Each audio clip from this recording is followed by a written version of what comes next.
Missing my team as an entrepreneur in a lone island. This was the episode where I realized all four of us, Brody, Jeff, Jamie, and myself, we have cut our ties with the W2 world and we spread our wings to fly as entrepreneurs, right? And this is, I don't know what I'm doing with my hands here if you're watching on YouTube, but this episode is an extension of an all fair conversation that Brody and Jeff were having about the transition that one makes when one goes through when they're going from being a W2 earner to a full-time, solopreneur, solo investor. And we start to dive deep about personal support or spousal support, and something that no one really talks about on the subject of financial freedom and financial independence. And that is the emotional highs and lows that one goes through when they make that transition from that W2 paycheck not being there anymore, right? So this is also the first time I've ever heard Jeff's story about how he and his wife Trina decided to go all in. Just a super impressive story, really impressive to hear. And as I'm hearing Jeff tell their story, it really challenged me to think if I would be able to have the guts or inspiration or willpower to take that kind of leap. And I'm leaning toward no. So very, very inspiring story to hear. And so glad that Jeff shared that with us. So I want you to ask yourself this question as you're listening to this episode, and then text me and let me know. Would you survive on a lone island, or would you be eliminated off of Snowflake Mountain? This is episode number 166 of the W2 Capitalist Podcast.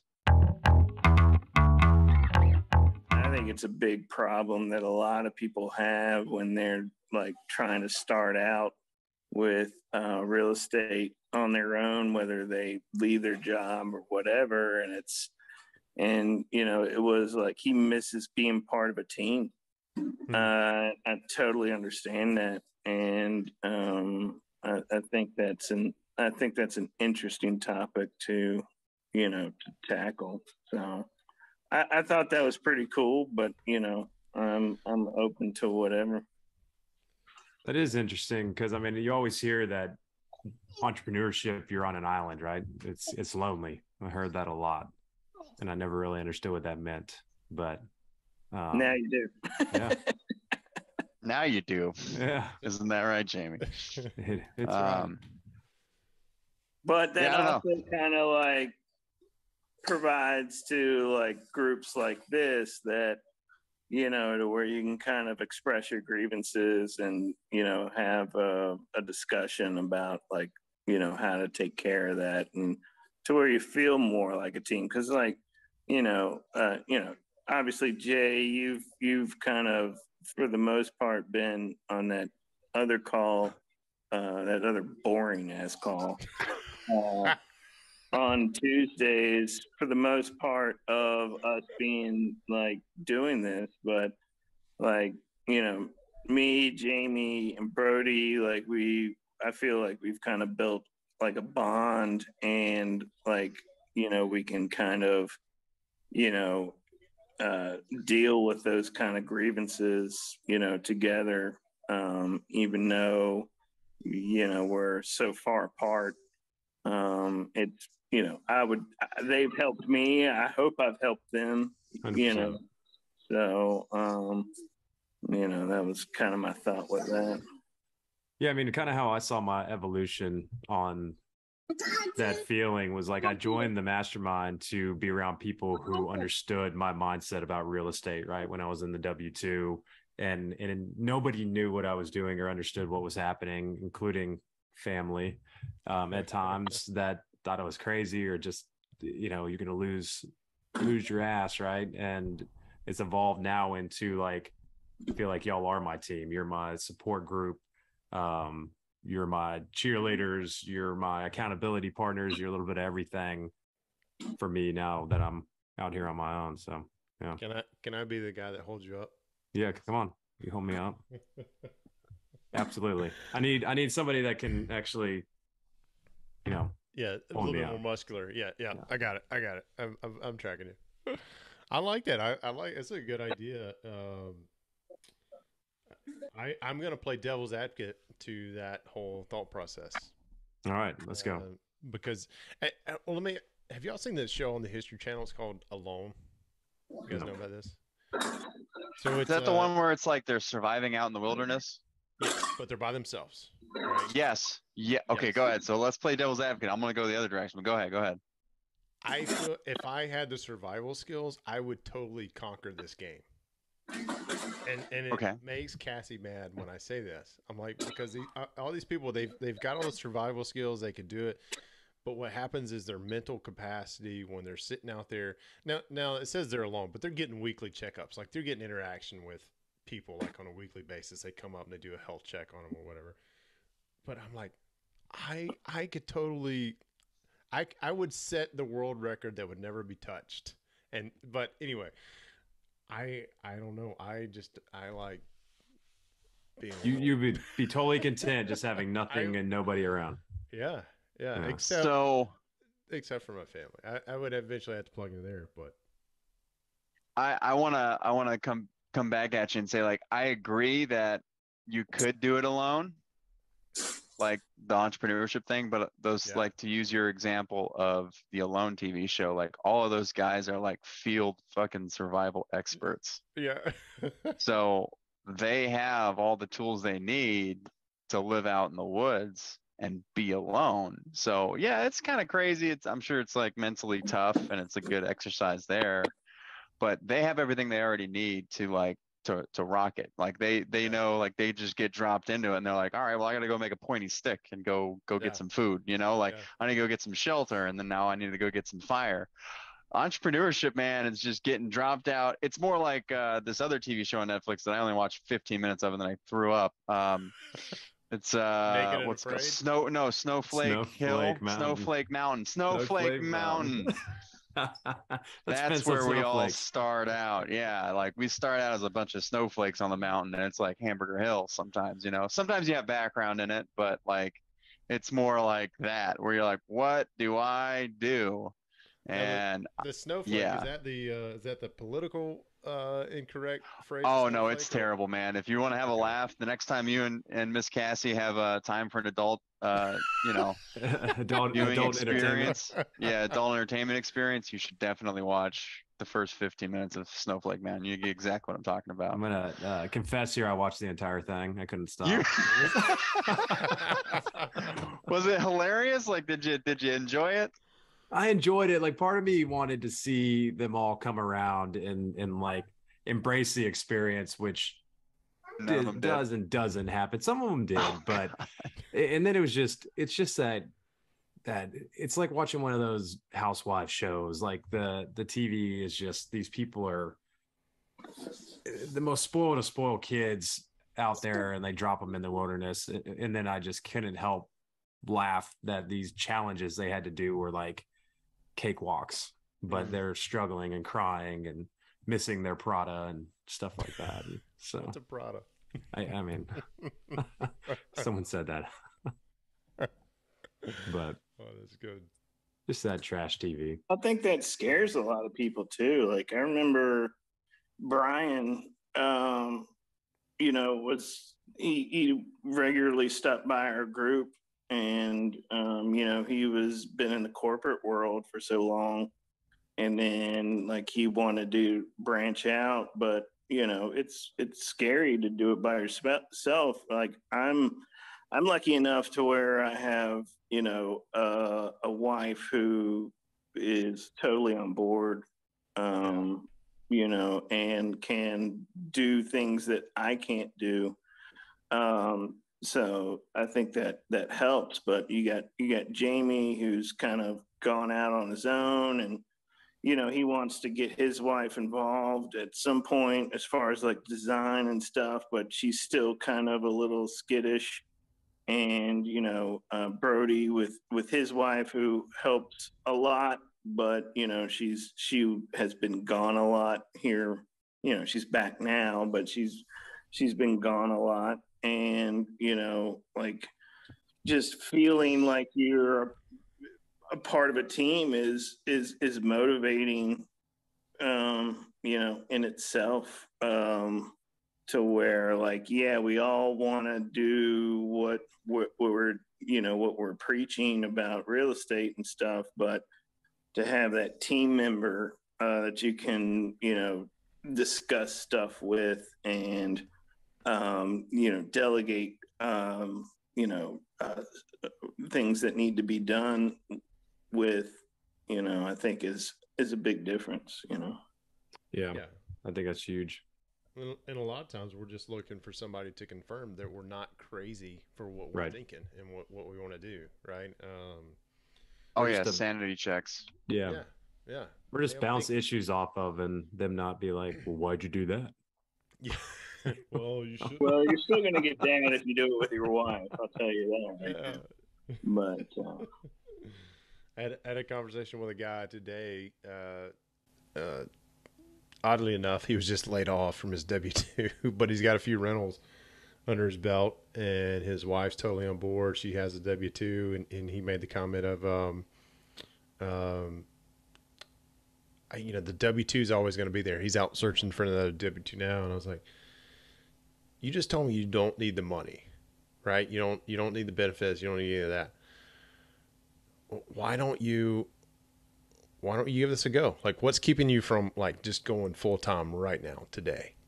And he actually answered, because it's always been there. It's always what I know. It's like, all right, okay. So I don't know if he enjoyed. I think he led a sales team or led some sort of team. So I think it's right there with it. But it's just what he knows, right? And he's not ready to take the dive yet. And I talked to him. I said, man, there's a transition. A lot of people talk about financial independence and all this, and it makes for a great podcast. But what they don't tell you about is the transition that you go through from W-2 employee to entrepreneur, and the emotional transition that you go through. I mean, it can be tough. Hard. It's fucking hard. Like, when we decided to move to Mobile from Fort Lauderdale, like, we'd weighed a lot of the consequences and the positives. And I tell this story a lot. We literally, I remember this conversation where we were sitting there and we were laying in bed, and I was like, I'm willing to risk everything we already have to have the life that we want. And if you're willing to do that, then you're going to be fine. And, obviously she was on board as well because we work as a team. But we moved to Mobile, Alabama, and we bought 3 houses sight unseen, which I don't, suggest anybody does. But we had some guy who, like, we moved to Mobile, and her sister was already living in Mobile because her and her husband were working in the oil industry. And they have a lot of properties, or a lot of rental properties as well, and they turned us on to this one guy, and he jacked us for 11 grand. So literally, like, we moved to Mobile with whatever I could shove in our car. And, we're sleeping on the floor, and we're living in one of our flips. And, it was tough for a while, like, I won't, not that it was like. And you were doing this with kids too, right? Yeah.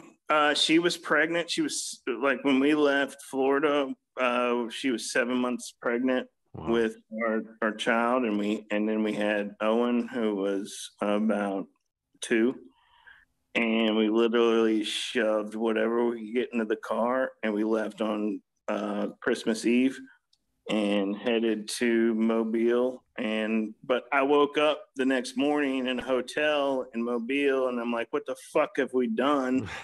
Like, there's always that moment. And and then we found out that this contractor just kind of bailed on us, and he did a lot of work, but he basically left us 11 grand in the hole. And, like, we decided, like, we're gonna make this work no matter what. And, like, you know, we figured it out. So it wasn't like we were going to tuck our tail and go back. Like it was like we were going to figure it out and move forward. And I'm glad we did, for sure.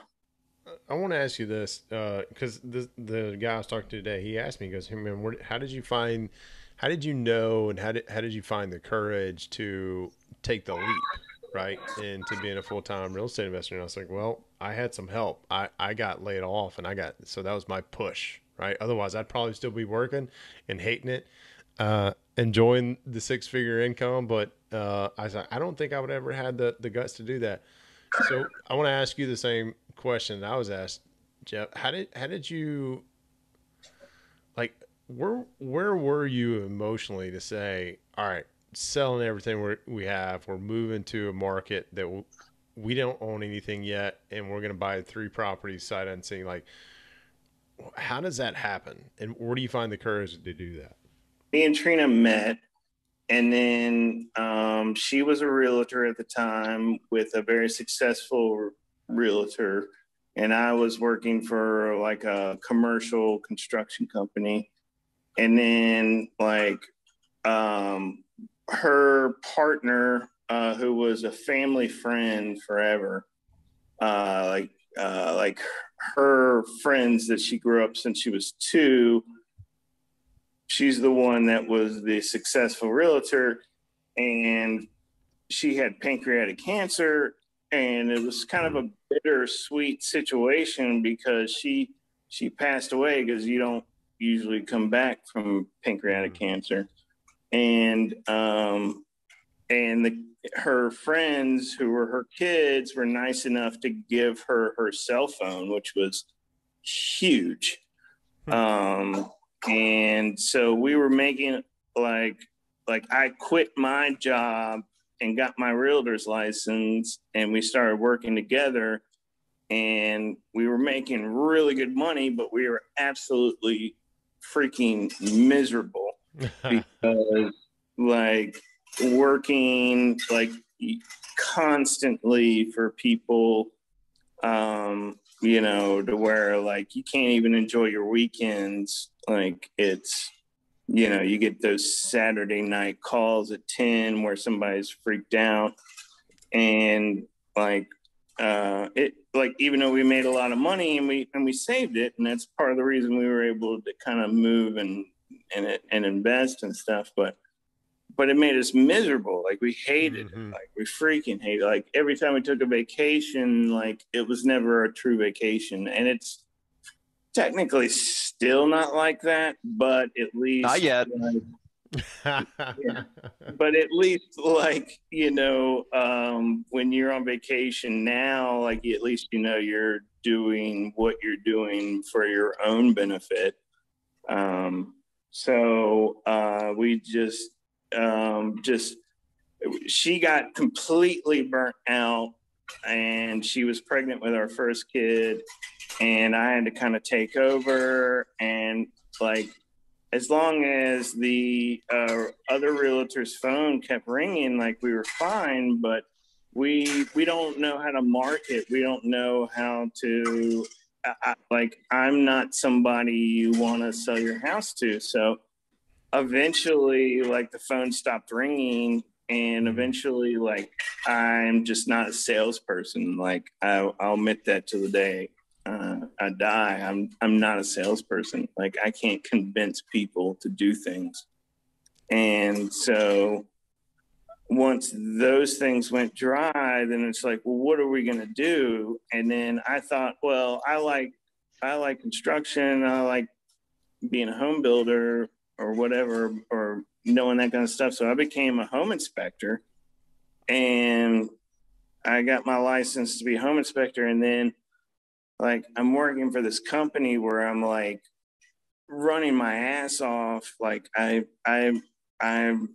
took every freaking inspection that I could. And I like I was telling Jamie, like I treated it more like an education, not like a lifestyle. Because I know he's kind of dealing with a little bit of that right now too. And I learned so much because I was in so many houses. And, but eventually it was like still the same thing. Like if I was working for somebody, but luckily they had a loose enough, like, what's it called? Like he allowed me to have my own business as well.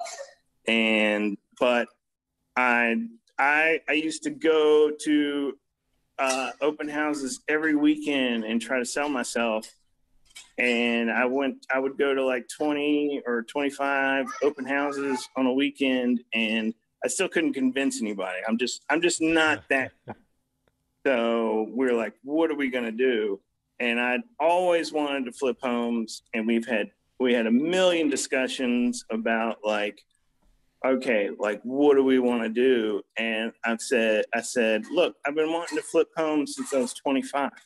So like, let's just go for it. But she didn't want to do it in the Florida market, which I totally understand. Like, it's way more expensive. And then once she found this Mobile market, she's like, okay, if this is what you want to do, it makes sense for us to do this. Is this what you want to do? And I was like, fuck yeah, like that I want to do. Because I'd rather gamble it all on something that I truly like think that I wanted to do, and instead of just okay, somebody needs their hiney wiped, but hang on. But turn off your video and mute yourself. Y'all Just get the gist talking out of experience here. But I have to wipe somebody's hiney, so hang on. He left it on. Left it all on. I hope they start screaming in the background. That'd be Go ahead. hilarious. Mute him. No, I don't. No. Let it ride. When you leave a review, and I hope you do, don't forget to tell us who you are and leave 5 stars. That's from Dirty Jobs Micro. Listen, guys, if you're interested in exploring any of the products or services that I use to make my real estate investing career easier, or you want to explore joining us in the W2 Capitalist community where you can hang out with guys like myself, Brody, Jamie, and Jeff on a routine basis, there's going to be a link somewhere in the description or comments or something like that, wherever you're watching or listening to this podcast. But as promised, if you have any questions whatsoever, or you feel like I can help you in anything we talk about here today on this episode or any of the previous episodes, send me a text. I was going to say, give me a call, but chances are, if you're not in my phone book, I'm not going to answer. So send me a text. Let me know what episode you're listening to and how I can potentially help you. We'll find a time to get on a call. Okay. My cell phone number is 205-249-0248.